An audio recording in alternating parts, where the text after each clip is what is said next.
Hola, el 99% de ustedes no están suscritos al canal. Cuando llegue a los 1000 suscriptores, crearé una serie especial para ustedes. El desierto empezaba antes que el pueblo y no terminaba nunca. Dry Gulch era apenas una muesca en la madera reseca del mapa. Unas cuantas casas de tablones astillados, un abrevadero donde el agua sabía a herrumbre, dos calles que en realidad eran la misma, y un campanario sin campana que daba la hora por costumbre más que por exactitud. El aire olía a cuero mojado por el sudor y a maderas viejas, resecas por siglos de sol. El viento, siempre con prisa, pasaba barriendo papeles andrajosos, espinas de mezquite y la paciencia de los hombres. A media tarde, cuando la luz se volvía de un amarillo sucio y los caballos alzaban la cabeza como si olfatearan tormenta aunque no hubiera nubes, Jonah, el viejo cuervo, empujó con 2 dedos las puertas de vaivén de la cantina y dejó que el interior lo engullera como una sombra. Regresa a su dueño. Entraba sin ruido. Era un hábito y también una necesidad. Los muertos no hacían ruido y los vivos debían aprender a parecerse a ellos cuando la suerte les era esquiva. La cantina, el tábano lucía un espejo cuarteado detrás de la barra, que devolvía los rostros como si todos hubieran sido golpeados por la misma mala noticia. Una lámpara de queroseno colgaba torcida, desprendiendo un titubeo de luz que hacía flotar el polvo en el aire como nieve amarilla. Detrás del mostrador, Benicio, un hombre de bigote espumoso y barriga de panadero, secaba vasos con un trapo eterno. En un rincón, una pianola que había conocido tiempos mejores intentaba arrancar una melodía de honky tonk a fuerza de oxido y nostalgia. A esa hora, los parroquianos eran 3, un jugador con chaleco de cuadros que contaba naipes como ¿quién cuenta rezos?, un peón de hacienda dormido con la frente sobre la mesa, y una mujer pelirroja, la Lark, que fumaba mirando por la ventana como si aguardara un carruaje que había dejado de existir. «¿Whisky?», dijo Jonah, sin mirar a nadie. Benicio le sirvió un trago espeso que sabía a madera carbonizada. Jonah lo sostuvo un segundo contra la luz, como si quisiera ver en el ámbar el futuro próximo, y bebió sin hacer muecas. Notó el líquido bajar con la obediencia de los años. Le dolían los dedos al cerrar la mano, un cosquilleo pesado que no era del todo dolor ni del todo cansancio. Había aprendido a no hablar de ello. Los hombres viejos que contaban sus achaques solo conseguían que el destino los oyera mejor. El viejo cuervo no llevaba sombrero. Había dejado de hacerlo cuando descubrió que los ojos de los hombres buscaban el ala para medir el disparo. El cabello, moteado de canas, se le pegaba a la frente como una promesa que se niega a cumplirse. Tenía un abrigo negro aunque el calor le calentara los huesos, y una cicatriz en el pómulo que parecía una grieta dejada por el desierto. El revólver descansaba alto,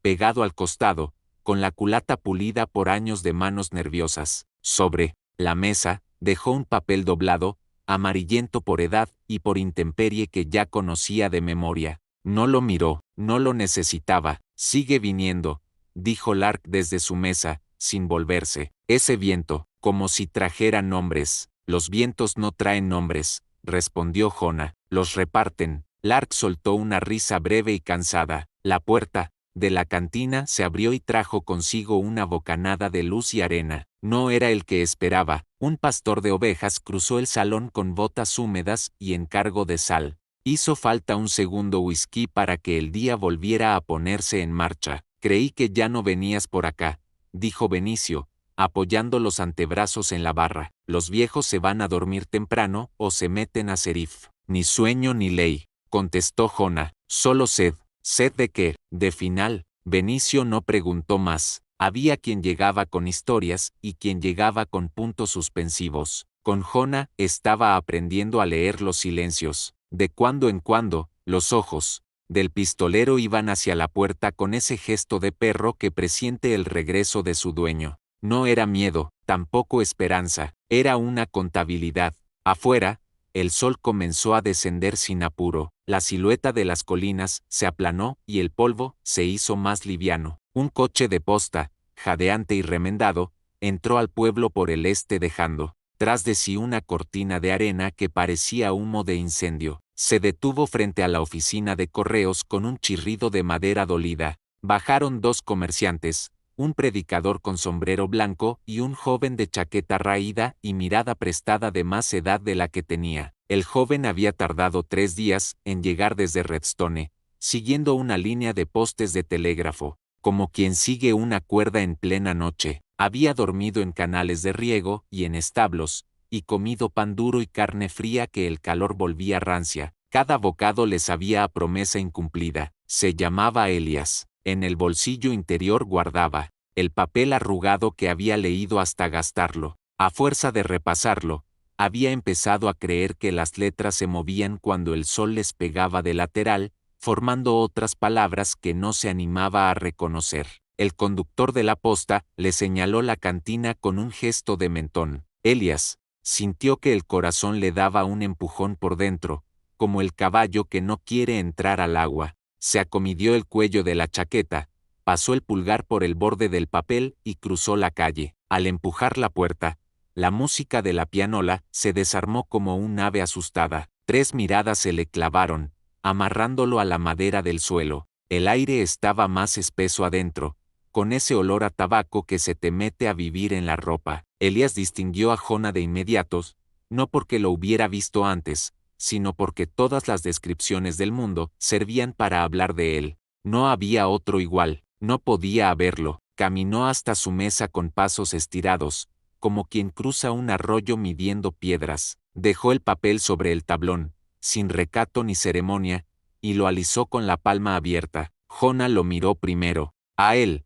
luego al papel, luego otra vez a él. Tenía la calma de un depredador saciado. «Eres Jonah», dijo Elias, y el sonido de su propia voz le pareció venido de afuera. «Depende de quién lo pregunte», contestó el hombre. «Me llamo Elias. Tu firma está aquí», señaló el papel, el pulso firme por obstinación. «Hace 10 años, pagaste por mí». La palabra pagaste quedó colgando entre ambos como una lámpara mal fijada. Lark dejó el cigarro en el borde del vaso y alzó la cabeza. Había dicho pagaste, no salvaste. El jugador con chaleco reacomodó la baraja sin quitar los ojos. Benicio contuvo el movimiento de su trapo. Jonah tanteó el papel con las yemas, como si la tinta pudiera transferirle la memoria. Era un pagaré de otra clase, escrito a mano sobre un trozo de hoja de compras. Allí, con una caligrafía que en su día quiso ser digna, se leía, por la sangre derramada: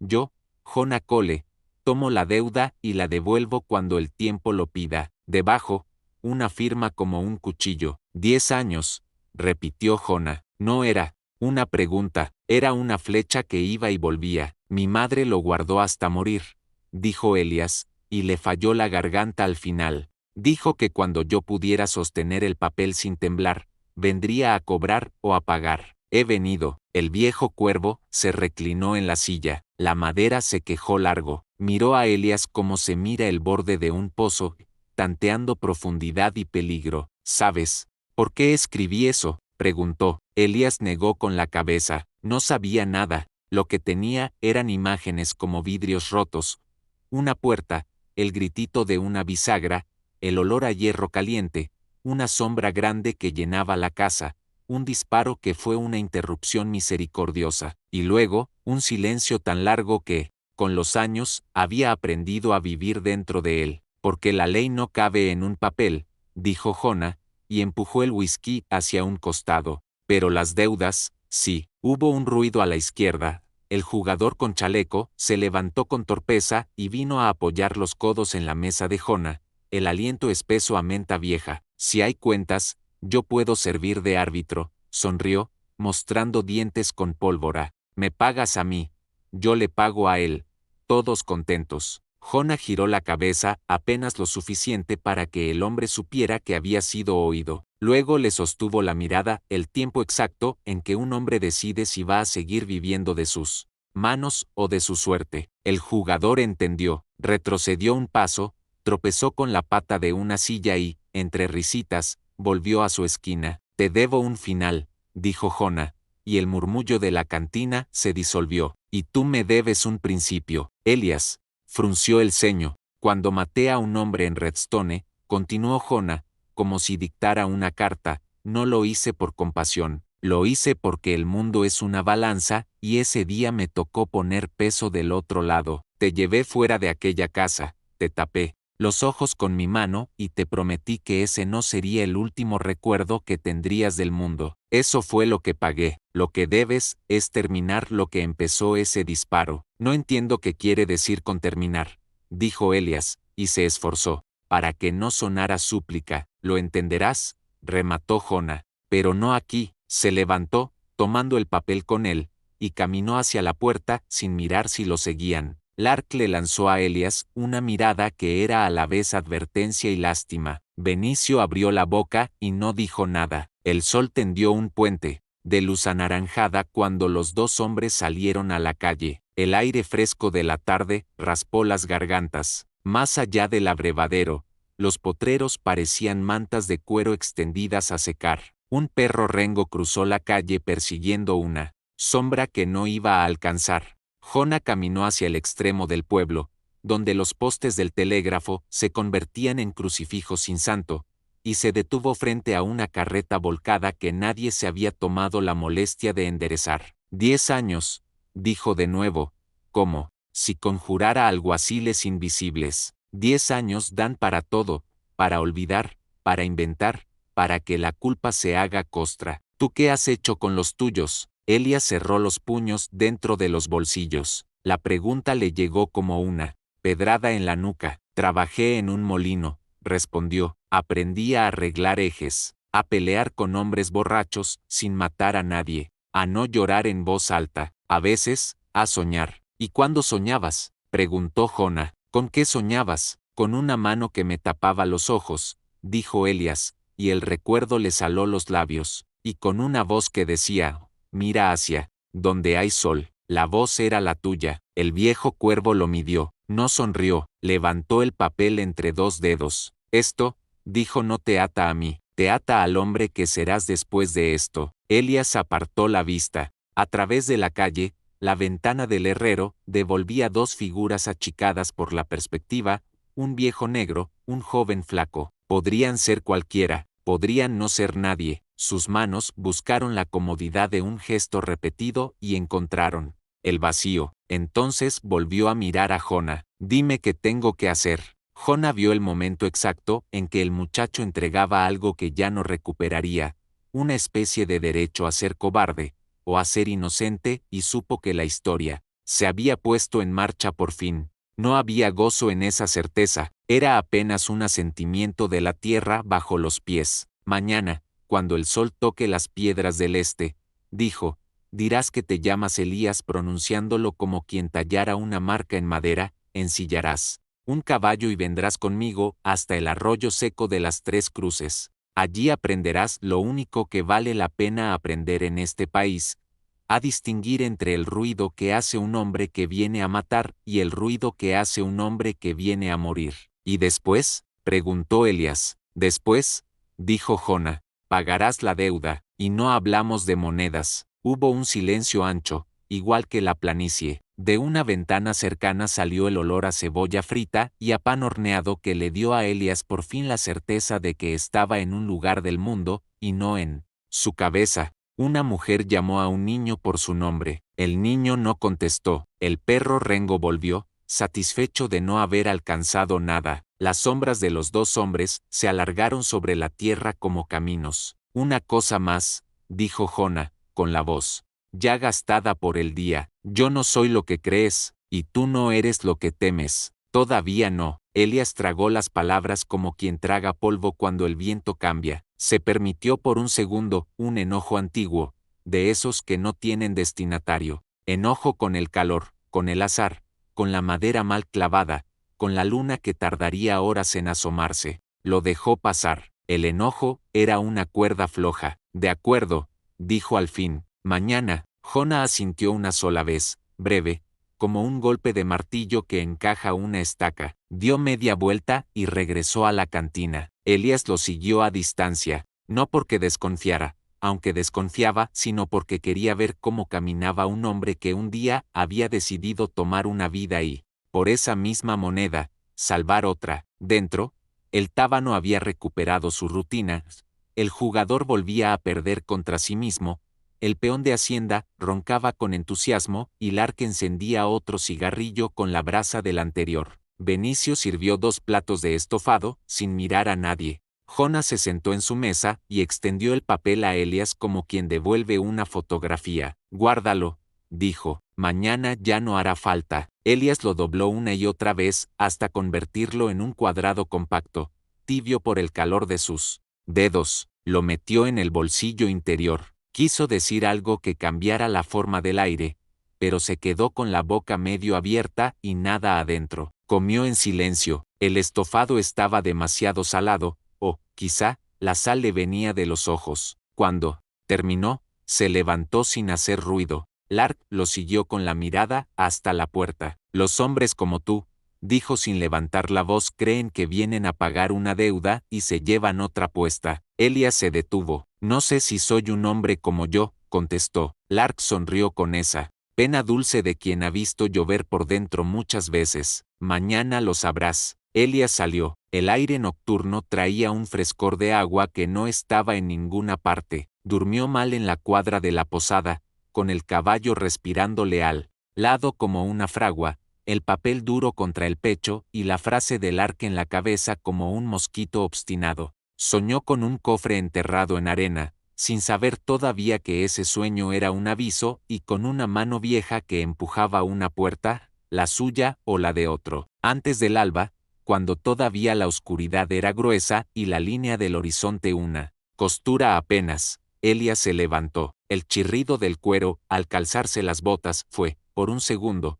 toda la música del mundo. Ensilló un alazán con la escasez de gestos del que no quiere gastar lo justo. Ató el papel dentro del chaleco, junto al corazón, como si ahí fuera a cambiar de letra. El cielo se aclaró lo suficiente para contar piedras y pecados. A la hora convenida, Jona ya lo esperaba en el borde del pueblo, montado en un tordo viejo que tenía la decencia de no quejarse. El viejo cuervo no llevaba sombrero y el aire le peinaba hacia atrás el cabello de manera que el rostro se le veía más afilado. Cuando Elias se acercó, Jona clavó los ojos en el sol naciente como quien hace inventario de su valor. Vamos, dijo, y fueron. Dejaron atrás Drigulch sin mirar hacia atrás, porque mirar atrás es una manera de invitar a los fantasmas a sentarse en la montura. Cabalgaron hacia un desierto que abría su boca y mostraba los dientes de roca. El mundo entero hizo un ruido de bisagra. Delante de ellos,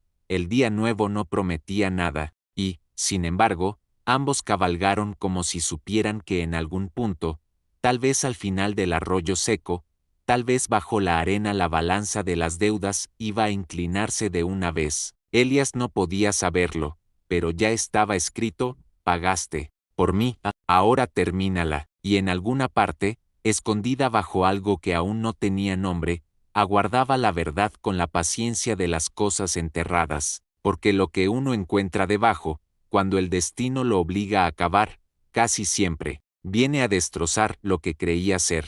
Salieron antes de que el sol decidiera de qué lado peinar al mundo. El aliento de los caballos les hacía pequeñas nubes que se deshacían rápido, como si el frío no quisiera que nadie lo viera. Tomaron la vereda que mordía hacia el noreste, donde la tierra se arrugaba en lomos y el desierto aprendía a hacerse montaña a fuerza de paciencia. Jona iba delante, con el cuerpo un poco inclinado como si escuchara algo que caminaba por debajo de la arena. Elias lo seguía un paso atrás, atento a la espalda del viejo, a la manera en que el abrigo negro parecía prolongarse en la sombra y en el silencio. Escucha, dijo Jona sin volverse. Te lo dije ayer y te lo digo otra vez, hay 2 ruidos, que un hombre aprende o lo aprenden a él, el ruido del que viene a matar, y el del que viene a morir. ¿Y cómo se distinguen? El que viene a matar procura que no lo oigas. El que viene a morir ya está haciendo ruido desde lejos. Avanzaron hasta un alto donde el mundo se abría en abanico. A la derecha,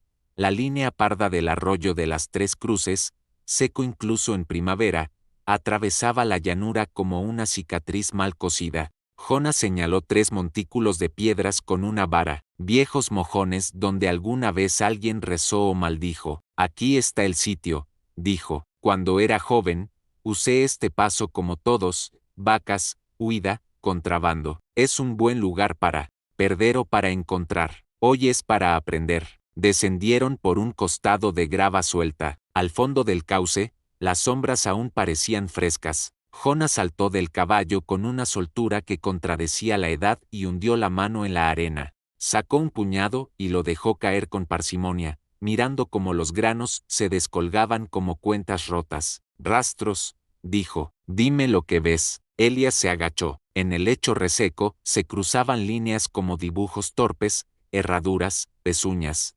roedores, serpiente. Entre todo aquello, una hilera discreta de huellas humanas iba bordeando el cauce como si no quisiera que el agua, si alguna vez volvía, se la llevara. La suela era estrecha, el tacón, bajo, el pie derecho dejaba una mueca rara en el talón. Cada 5 pasos, un pequeño círculo de arena más removida. Cojea, arriesgó Elías. Del derecho, se pone firme cada tanto, como si descansara. Camina ligero, pero se obliga a ir despacio. Miró a Jonah, dudando. Fuma. Ahí, señaló un cilindro torcido de papel. 2 dedos de colilla, tabaco fuerte. Jonah asintió despacio. No está mal, dijo. Ese es Caleb Ward. El nombre cayó al cauce como una piedra que no hizo ruido. Ward, repitió Elías. Hermano, de al que dejé en Redstone con la cara mirando al polvo y los bolsillos mirando al cielo, dijo Jonah, sin adornos. Desde ese día me busca y manda a otros a buscar. A algunos les fue mejor que a otros. A él se le está acabando la fuerza de los pies y la paciencia de la lengua. Y cuando la paciencia se gasta, los hombres hacen tonterías. Elías, yo lo sé, tú lo aprenderás. Siguieron la hilera de huellas. El sol subía y con él el olor del mundo, salitre de piel reseca, mezquite tibio, algún animal muerto que se había vuelto parte de la tierra. A media mañana, dieron con un pozo de piedra baja techado con vigas de mezquite. Al lado, 2 barriles medio llenos y una taza de hojalata con el borde comido. Jonah se sirvió agua, bebió 4 sorbos lentos, y dejó que el resto le escurriera en la nuca. Aquí paran todos, los que van y los que vienen, dijo. Ayer al anochecer pasó uno con la pierna derecha renga. Preguntó si por aquí había alguna tumba vieja. Así lo dijo. El del pozo no sabía, pero le vendió una pala. ¿Tumba? Elías sintió algo moverse en el estómago. Los Ward enterraron más de un secreto, contestó Jonah, y los ojos se le volvieron un vidrio donde no se reflejaba nada. Y yo también. Montaron de nuevo. De rato en rato, Jonah detenía el caballo y le hacía a Elías preguntas que parecían juegos pero no lo eran. Si te hiere una bala en el brazo izquierdo, ¿con cuál mano recargas? Si te llaman por un nombre que no es el tuyo, ¿lo sigues? Si oyes el clic de un martillo detrás,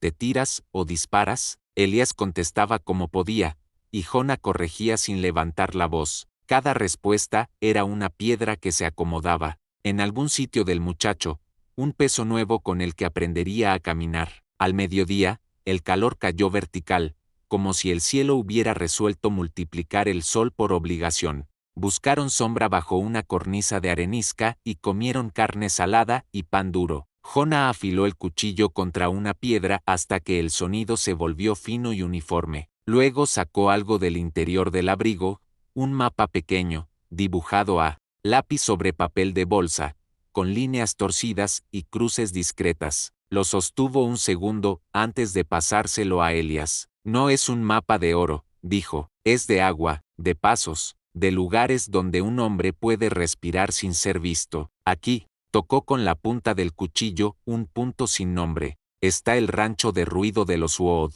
Si Caleb ha oído lo que creo que ha oído, irá allí antes que a otra parte. ¿Qué ha oído?, preguntó Elías. ¿Qué antes de morir?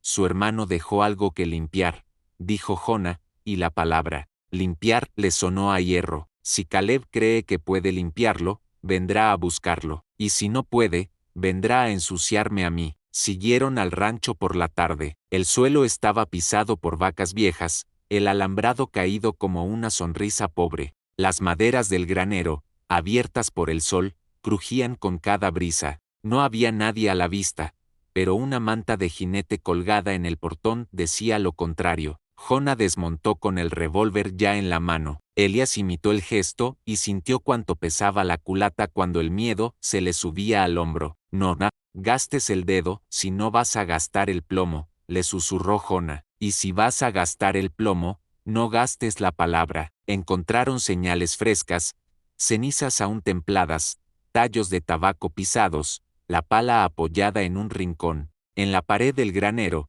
a la altura de la vista, alguien había rascado con la punta de un cuchillo 4 letras, Cole. Jonah rozó la madera con el índice como quien sigue un nombre en una lápida. Te está llamando, dijo Elías, bajito. No, está llamando a un fantasma, respondió Jonah. Y los fantasmas no contestan. Los hombres, sí, se quedaron poco. Era de esas casas que guardan más ecos que recuerdos, y los ecos atraen cosas. Volvieron al cauce, y al retomar el rastro, dieron con una sorpresa desganada, 2 hombres tumbados, a la sombra de un algarrobo, fingiendo una siesta que olía a aguardiente y emboscada. Uno tenía la camisa desabrochada y el pecho lleno de pelo lacio. El otro, un sombrero nuevo que quería parecer viejo. No eran buenos ni listos, pero la necesidad afila a cualquiera. Tarde calurosa, caballeros, dijo el del sombrero, incorporándose a medias. Les compramos el agua por el mismo precio que se compra todo aquí, barato. La pistola le asomó apenas por debajo del cinto, como un diente. Elías sintió la visión achicársele. Jonah no se detuvo, siguió avanzando con el caballo, que también supo lo que se estaba jugando. Cuando estuvo a la altura de los dos, el viejo habló como si invitara a un baile. Si van a intentarlo, háganlo ahora, que a esta edad, las esperas se me hacen largas. El del pecho peludo sacó el arma más rápido de lo que era capaz. No lo suficiente. Jonah tiró del freno. El caballo se alzó. El disparo se perdió en el cielo y Elías, sin pensarlo, metió el gatillo en el tiempo exacto en que el mundo se mantenía quieto.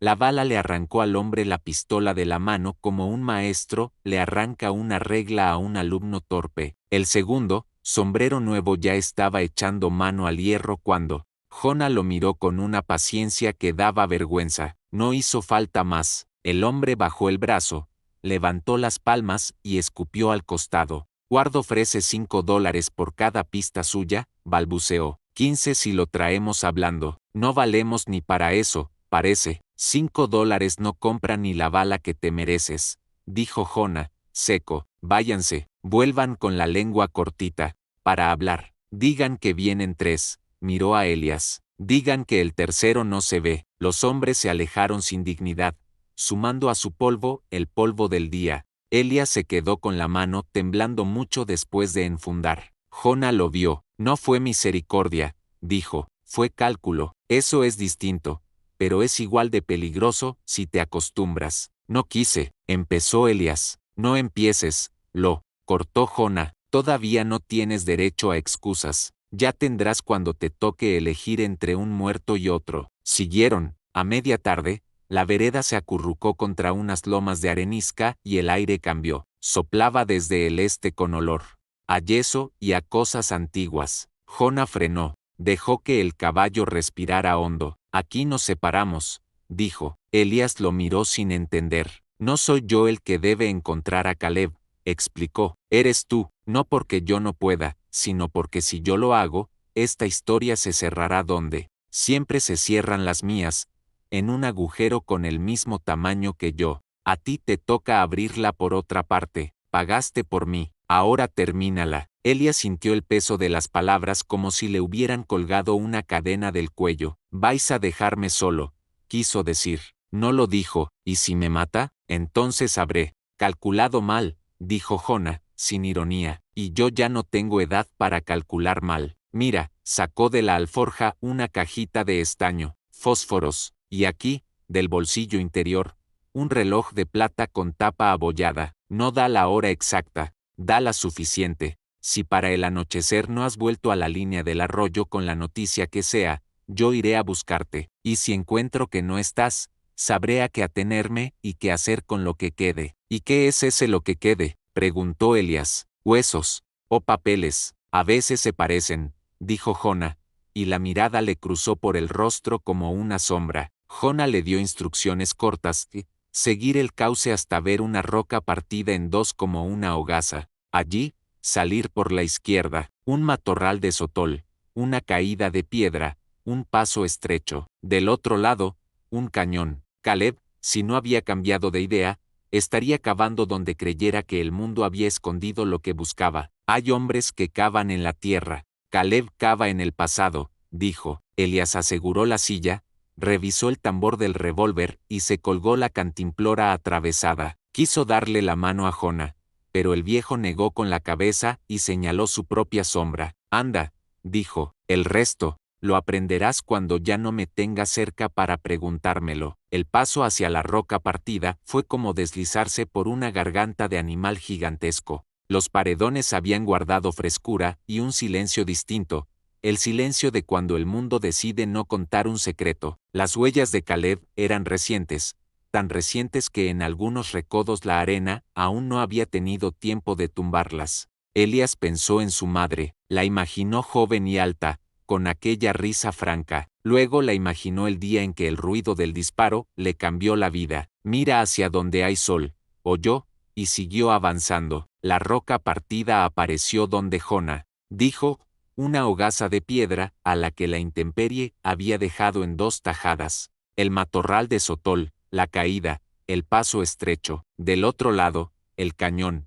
angosto, alto, con paredes que parecían lijadas por manos gigantes. Las sombras ya eran consistentes y el aire se movía poco. Entonces lo oyó, el golpe de metal, contra piedra, tosudo, insistente, con un ritmo que no era de hombre cansado ni de hombre sereno, era de hombre obstinado. Elías desmontó, avanzó con el caballo del cabestro, despacio, pegado a la pared. El sonido crecía y se mezclaba con el resuello de alguien que trabajaba a contraluz. Doblando un recodo, lo vio, un hombre flaco, de barba, sin ganas, camisa sucia y un rosario de sudor en la frente. La pierna derecha, rígida como un tronco, cavaba con las manos y con la pala indistintamente, como si aquello que buscaba estuviera apenas a una brazada y la paciencia no le alcanzara para cambiar de herramienta. Caleb Ward, dijo Elías, sin gritar. El hombre se detuvo,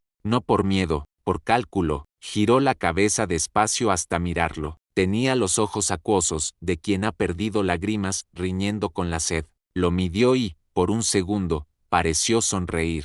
Llegas con el sol a la espalda, dijo. Eso lo hace cualquiera que no sabe si quiere ser verdugo o sombra. Elías alzó la pistola, firme. No disparó. Vengo a terminar una deuda, dijo, y las palabras le rasparon la lengua. Caleb lanzó una risita baja, casi un carraspeo. Las deudas de sangre nunca se terminan, murmuró, solo cambian de nombre. Se apartó de la zanja que había abierto y, con la punta del pie izquierdo, apartó un puñado de arena. Bajo ella asomaba la esquina oxidada de algo que había sido hierro. Caleb lo miró primero a él, luego a la esquina. ¿Quieres matarme?, dijo, pero vas a querer más ver lo que hay debajo. Elías sintió que el pulso le contaba otra historia. Tragó, dio un paso. La tierra, bajo sus botas, parecía una piel vieja que no olvidaba. El sol rozó la pared del cañón y el día se inclinó. Baja el arma,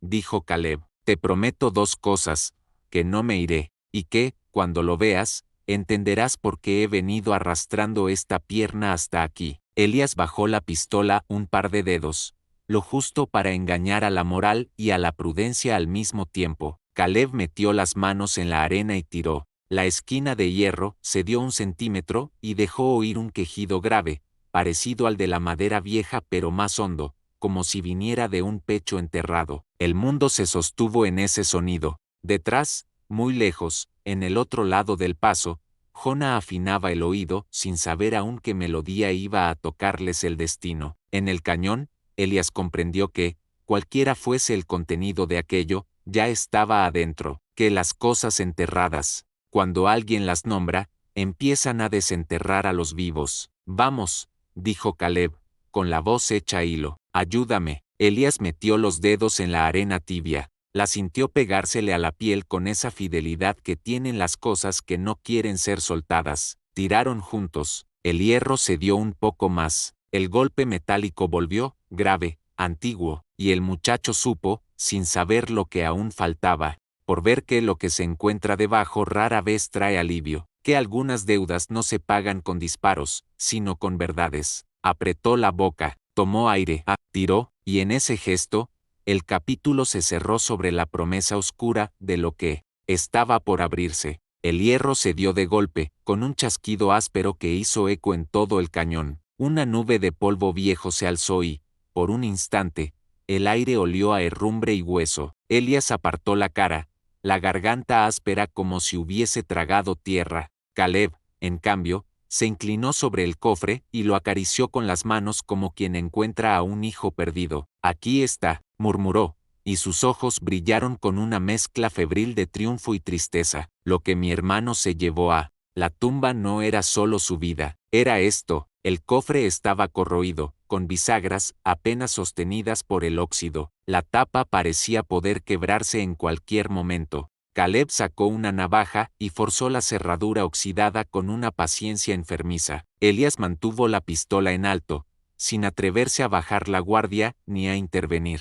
El silencio era tan profundo que hasta las piedras parecían escuchar. Un crujido seco anunció la rendición de la cerradura. La tapa se abrió como un párpado y dejó ver lo que había adentro. Elías dio un paso adelante, expectante. Esperaba oro, monedas, lingotes, joyas robadas de alguna diligencia, algo que justificara tanto empeño. No había nada de eso. En el interior se amontonaban carpetas de cuero, sobres cerrados con lacre roto, cartas amarillentas, cuadernos con nombres y números escritos a lápiz. Había también mapas, de ríos, de rutas, de pueblos pequeños donde nadie miraba demasiado lo que pasaba. Elías frunció el ceño. ¿Papeles? Caleb rió sin humor, una carcajada áspera que se quebró pronto en tos. Papeles, sí, pero papeles, que valen más que oro. Mira bien, muchacho. Sacó uno de los cuadernos y lo abrió con cuidado.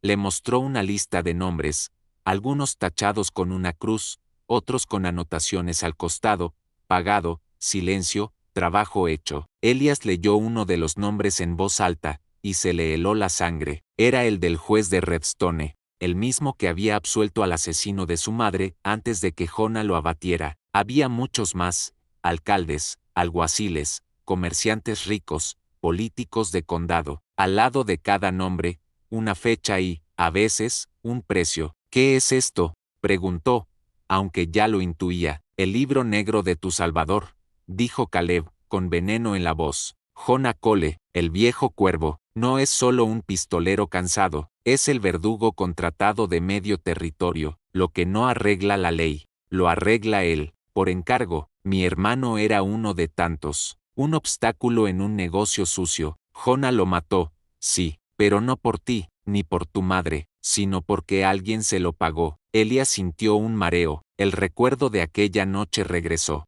con toda su violencia, su madre gritando, el asesino riendo, el disparo de Jonah que parecía haber traído justicia. Siempre había creído que ese disparo fue un acto de misericordia. Ahora, las palabras de Caleb clavaban otra verdad como un cuchillo.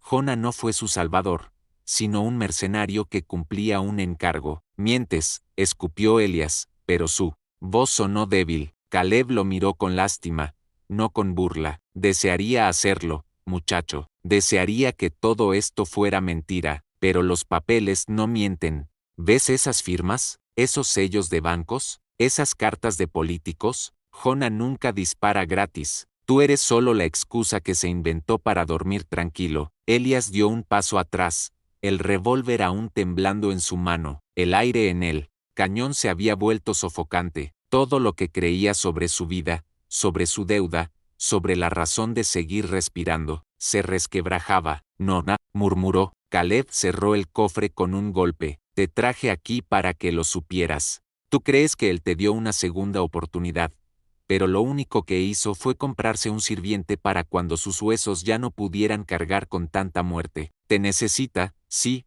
pero no porque te deba algo. te necesita porque alguien lo está cazando ahora, y ese alguien soy yo. Elías apretó los dientes. El cañón le parecía girar alrededor. Entonces, ¿para qué tanto teatro? Si querías matarlo, podías buscarlo en Dry Gulch. No, Elías. Caleb negó con la cabeza. Yo no vine a matarlo, vine a mostrarte esto, para que cuando dispares contra él, porque lo harás, tarde o temprano, sepas la verdad de lo que estás haciendo. El muchacho se quedó paralizado. Sentía que la arena bajo sus botas podía tragárselo de un momento a otro. El sol comenzó a hundirse entre los muros del cañón, y las sombras se alargaron como brazos que querían alcanzarlos. Elías bajó lentamente el arma, no porque confiara en Caleb, sino porque ya no sabía a quién debía apuntar. Ese cofre lo había cambiado todo. Ya no se trataba de la deuda que Jonah reclamaba, ni de vengar a su madre, ni siquiera de sobrevivir.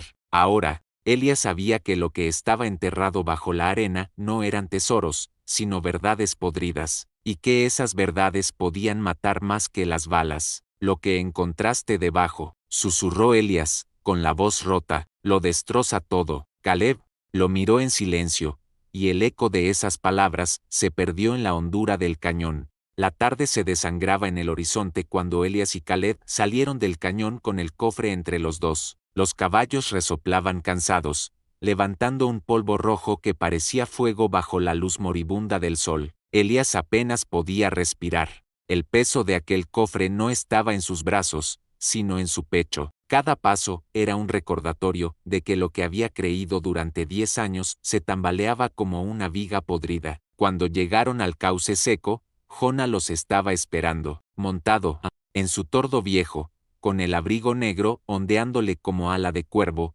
Los observaba con calma, como si supiera de antemano lo que traían. El viento soplaba desde atrás de él, levantándole el cabello grisáceo, y sus ojos parecían dos carbones encendidos en medio de un rostro cansado. Tardaste, dijo, sin moverse, pero trajiste lo que debías. Caleb rió con amargura. Claro, que lo traje, cuervo, tu herencia de muerte, tus cuentas escritas con sangre. Jonah entrecerró los ojos. Cállate, Ward.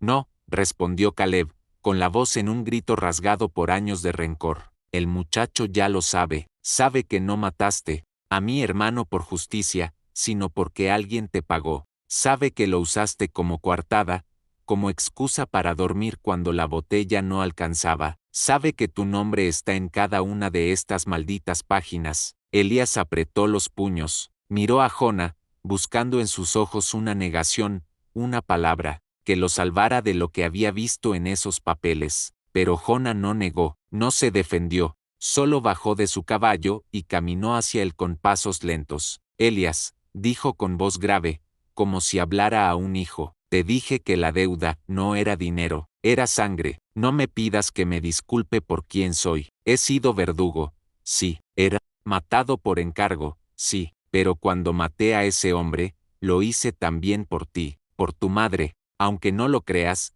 ese disparo fue lo más cercano a la verdad que tuve en mi vida. El silencio se hizo pesado, roto apenas por el resoplar de los caballos y el crujido del cofre en las manos de Caleb. Elías sentía que le ardían los ojos. Quería creerle, pero las páginas del cofre eran una voz que gritaba más fuerte que cualquier palabra. Pagaste por mí, murmuró Elías, con la garganta cerrada, pero no fue por mí, fue por ellos, por tus clientes, por tus malditos contratos. Jonah bajó la cabeza, no intentó acercarse más. Quizá, pero si hoy respiras, es por ese disparo, y lo que hagas con tu vida desde ahora, es cosa tuya. Caleb levantó el cofre y lo arrojó al suelo. El golpe levantó una nube de polvo y papeles que se desparramaron como aves heridas. Las hojas volaron alrededor, con nombres y fechas brillando en el aire. Míralo, muchacho, gritó Caleb, ahí está tu salvador, un carnicero con lista de precios. Elías miró los papeles flotar y caer a sus pies. Sintió que la arena misma lo hundía. El recuerdo de su madre lo quemaba por dentro. Ella había creído que Jonah había sido un ángel oscuro, un protector. Pero ahora, ¿qué era él? ¿Un mercenario que la usó como excusa? ¿Un asesino que lo mantuvo vivo solo, para cobrarle después? El mundo giraba, y Elías sintió que su corazón eligió por él. Alzó el revólver, apuntó primero a Caleb. El hombre de la pierna renga abrió los brazos, como si aceptara el destino. «Hazlo», susurró. «Yo ya estoy muerto desde el día que él me quitó a mi hermano». Elías apretó el gatillo, el disparo retumbó en el cauce y el eco se estrelló contra las paredes secas. Caleb cayó de espaldas, los ojos fijos en el cielo encendido de rojo. Un hilo de sangre se mezcló con la arena. Jona no se movió, solo lo miró. «No lo hiciste por mí», dijo despacio Elías, con la pistola aún humeando. «Lo hiciste para callar lo que no quería oír». Dejó que el revólver le pesara en la mano, apuntando ahora hacia el hombre que había marcado su destino. Jona lo observó en silencio, sin levantar el arma, sin defenderse. «Entonces termina lo que empezaste, muchacho». La voz del viejo cuervo sonó grave, resignada, «porque lo que encontraste debajo ya te destrozó». Elías apretó el gatillo una segunda vez. El disparo hizo temblar el aire. Jona cayó de rodillas primero, luego de espaldas, los ojos abiertos, mirando el cielo que ya se teñía de noche. La sangre se extendió lentamente, oscura sobre la arena clara. El silencio volvió al cauce. Los papeles seguían esparcidos por el viento, volando hacia ningún lugar. Elías soltó el revólver, se inclinó, tomó uno de los documentos y lo miró sin leer. Lo arrugó y lo dejó caer. Luego recogió el sombrero de Jona y se lo puso. No como trofeo, sino como condena. Se montó en su caballo, sin mirar atrás. El viento arrastraba las hojas por el desierto, borrando nombres, fechas, contratos. Elías cabalgó hacia el horizonte, con la certeza de que ya no era el niño salvado ni el muchacho con deudas, era otra cosa, algo nuevo y roto. El sol terminó de hundirse, y la llanura se tragó la historia, como se tragan todas las historias. Del oeste, dejando solo polvo, silencio y un eco que nadie sabe si fue justicia o traición.